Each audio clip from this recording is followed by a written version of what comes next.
UPSC doesn't just ask what happened in history, it asks why it happens on Earth. Geography, the subject that connects your GS1, GS3, essay, and even interview. अगर आप इसको सही approach से पढ़ें तो ये subject आपको हर paper में वैल्यू एडिशन देगा। और हाँ, वीडियो के एंड तक बने रहिएगा क्योंकि मैं आपको एक एक्सक्लूसिव सरप्राइज देने वाला हूँ। नेक्स्ट 15 डेज का weekly target with a realistic strategy. दोस्तों, वेलकम टू दी परचम मेंटरशिप सीरीज। आज हम स्टार्ट कर रहे हैं सेशन 4, ज्योग्राफी और UPSC GS paper 1। Modern history के टारगेट्स पूरे कर चुके एस्पिरेंट्स के लिए अब टाइम है एक नई दुनिया एक्सप्लोर करने की, द वर्ल्ड ऑफ ज्योग्राफी। और मैं आपको बताऊंगा कैसे पीवाईक्यूज के थ्रू आप ज्योग्राफी को कॉन्सेप्चुअल भी बना सकते हो और exam oriented. Let's start with what UPSC itself wants from you. आइए देखते हैं सिलेबस में क्या दिया गया है। अगर आप सिलेबस को देखेंगे तो ये ब्रॉडली 3 हिस्सों में डिवाइडेड। पहला है salient features of world physical geography, तो आपको फिजिकल ज्योग्राफी का पार्ट बहुत क्लियरली बताया गया। सेकेंड पार्ट इज मोर और लेस अबाउट डिस्ट्रीब्यूशन ऑफ की natural resources, that is basically human geography. और लास्ट में जो इंपॉर्टेंट ज्योग्राफिकल जियोफिजिकल फिनोमिना है या फिर जियोग्राफिकल फीचर्स है और जो changes in critical geographical features की बात हो रही है, it is more about environmental geography. अब ये लाइंस थोड़ी बोरिंग लग सकती हैं, लेकिन इन्हीं में पूरा गेम छुपा हुआ है। अब इन लाइंस को ब्रेक करने के लिए मैंने अपने सिलेबस को 5 लॉजिकल पार्ट्स में डिवाइड कर दिया। वो है physical geography, climatology, location of industries, distribution of resources and disaster. Divide and conquer, यही यूपीएससी का फर्स्ट रूल होता है। अब आपका काम क्या है? ना सिर्फ आपको इन 5 पॉइंट्स को बहुत क्लोजली मॉनिटर करना है, पढ़ना है, पर जब भी आपको न्यूज़पेपर पढ़ रहे हैं और न्यूज़पेपर में इन 5 से रिलेटेड कोई भी चीज आपको दिख जाए तो आपको उसे बहुत थॉरोली पढ़ना है। यही है रियल वर्ल्ड कनेक्शन जो यूपीएससी देखना चाहता है। ठीक है, अब थोड़ा सा हम पिछले साल के पेपर्स देखते हैं और उन पेपर्स को देख के ये समझते हैं कि कितने टॉपिक से कितने क्वेश्चन पूछे गए। फॉर एग्जाम्पल, अगर हम शुरू करते हैं फिजिकल ज्योग्राफी। फिजिकल ज्योग्राफी में देखिए आप, ये इंपॉर्टेंट पॉइंट्स हैं जहां से क्वेश्चन पूछे गए। Theory of continental drift, fold mountains, formation of archipelagos, origin and evolution of earth and ocean currents। अब ये 7 बार क्वेश्चंस आए हुए, चाहे वो इनमें से किसी से भी। मतलब यहां पर कॉन्सेप्चुअल क्वेश्चंस का गोल्ड माइन। अगर आप कॉन्सेप्चुअल क्लैरिटी रखेंगे यहां पर, तो आपको इन क्वेश्चंस को अपियर करने में, इनको सॉल्व करने में, इनके प्रॉपर आंसर्स क्रिएट करने में कोई इशू नहीं आया। अगर हम क्लाइमेटोलॉजी की बात करें तो मानसून पे देखिए 3 साल क्वेश्चन आए हुए हैं। टेम्परेचर इन्वर्जन पे क्वेश्चन आया है। अर्बन हीट आइलैंड पे क्वेश्चन आया है। क्लाइमेट चेंज जैसे impact on Himalayan glaciers, El Nino, coral reef, Arctic, food security, इन पे भी क्वेश्चन आया है। यहाँ क्लाइमेटोलॉजी में लास्ट में क्लाइमेट चेंज में मैं ये जरूर पॉइंट आउट करना चाहूंगा कि इन्होंने GS1 को GS3 के साथ भी लिंक किया। कुछ हद तक यहाँ पर आपको ऐसे की भी लिंकेजेस मिल जाए।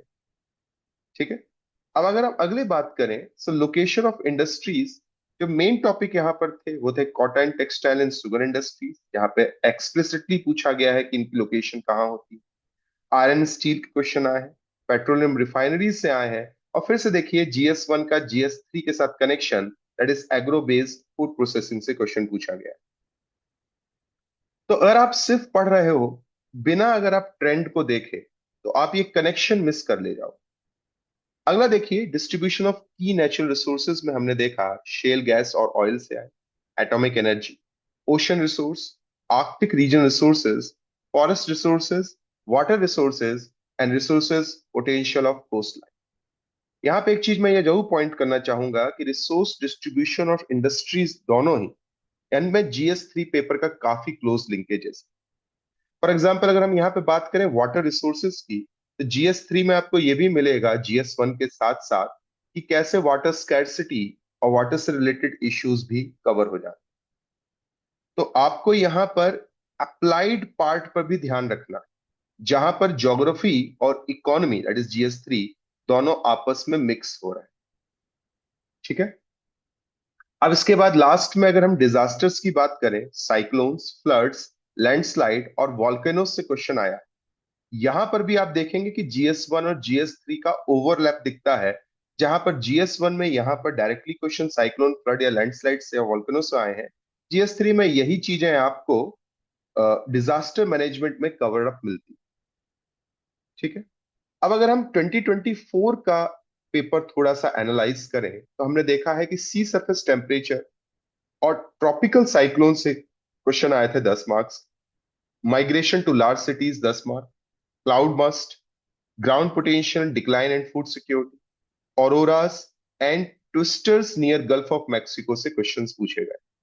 वहीं पे अगर हम 2025 का थोड़ा सा देखें, तो यहाँ पे थोड़ी सी अप्रोच हमको डिफरेंट दिखाई देती है।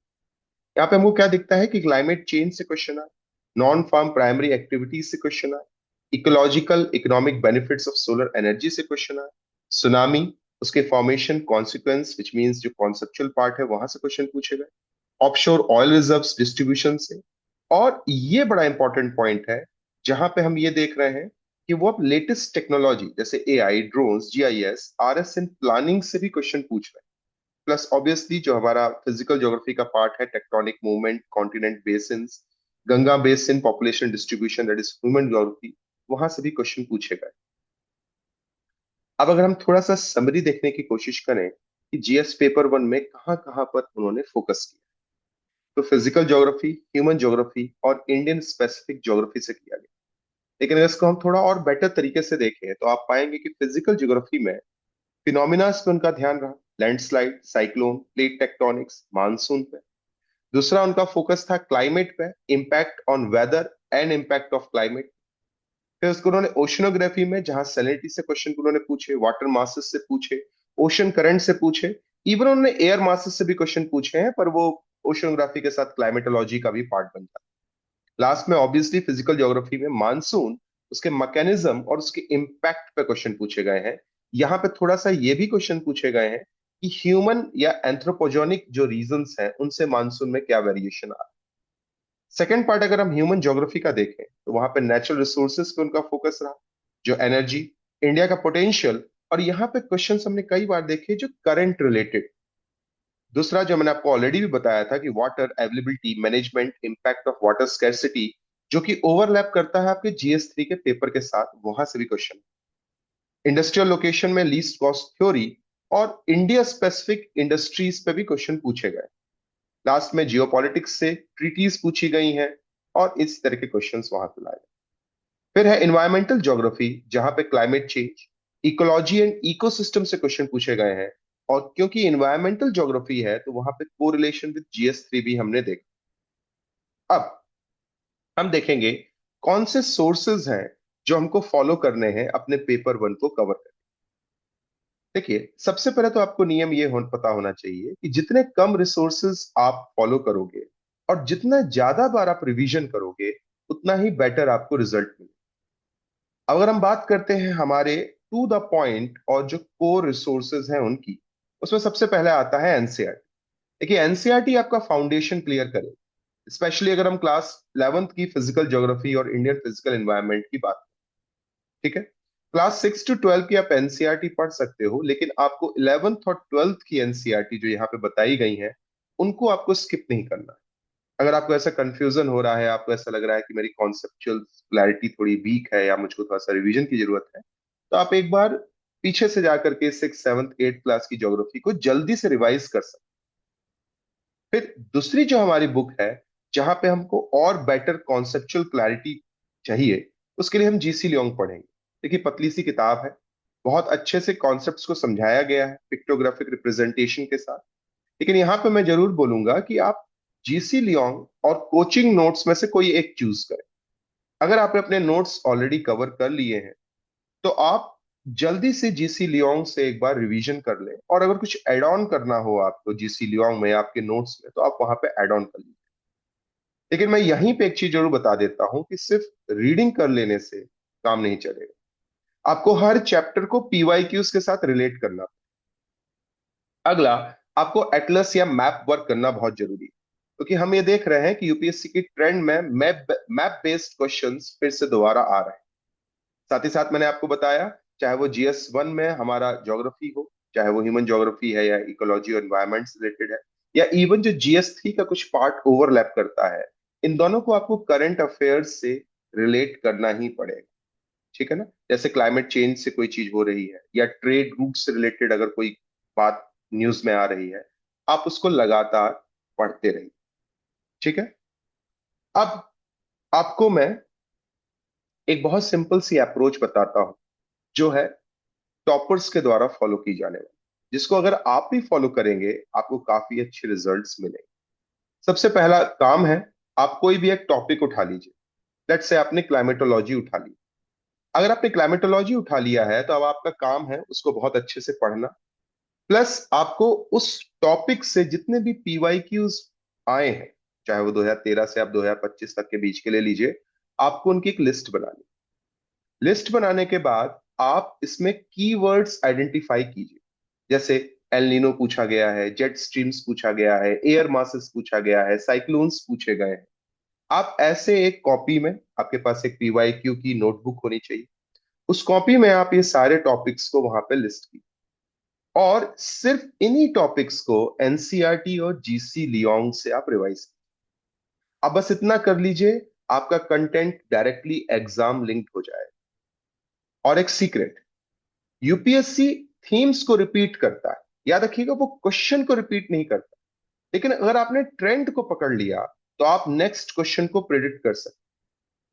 2026 में आपके लिए मैं बता देता हूं कौन से इंपॉर्टेंट टॉपिक्स रहेंगे, कौन से इंपॉर्टेंट ट्रेंड हैं जो आपको फॉलो कर। इसमें आपके आ जाते हैं टेक इंटीग्रेटेड क्वेश्चंस, जैसे GIS हो गया, रिमोट सेंसिंग हो गया, या आर्टिफिशियल इंटेलिजेंस इन प्लानिंग हो गया। प्लस ज्योग्राफी और एनवायरनमेंट का कॉम्बो पढ़िएगा, सो दैट कि ग्लेशियर से रिलेटेड कोई न्यूज है, कोस्टल जोन से कोई रिलेटेड न्यूज है, सोलर एनर्जी से रिलेटेड कोई न्यूज है, तो आप बहुत वेल प्रिपेयर्ड रहे। So when you read, think beyond facts, think like a planner, not a student. ठीक है? अब लास्ट में जो मैंने आपको सरप्राइज बोला था, हम उस सरप्राइज की बात करें। वो है आपका आने वाले वीक का प्लानर, 15 डेज का, जो आज से टिल 19 नवंबर के लिए है। यहां पे आपको सबसे पहले क्या करना है? आपको सबसे पहले अपनी प्रिपरेशन के लिए ये 15 डेज एकदम डेडिकेटली लगाने। दूसरा, आपका यहाँ पे टारगेट है कि आपको दो चीजें कवर करनी। एक है GC लियोन और दूसरी है NCERT। अब हम क्या करेंगे, इन टारगेट्स को हम 2 हफ्तों में डिवाइड कर लेंगे, so that short term targets आपकी लॉन्ग टर्म क्लैरिटी और लॉन्ग टर्म गोल के लिए हेल्प कर सकते। तो सबसे पहले जो आने वाले वीक का टारगेट है, जो है 2 नवंबर, यहाँ पे आपको GC लियोंग के चैप्टर 1, 2, 3, 11, 12, 13 एंड 14 कवर करने। साथ ही साथ आपको NCERT में fundamental of physical geography class 11 complete कर देनी है, और Indian physical environment class 11 complete कर। ये आपका 2 तारीख तक हर हाल में हो जाना चाहिए।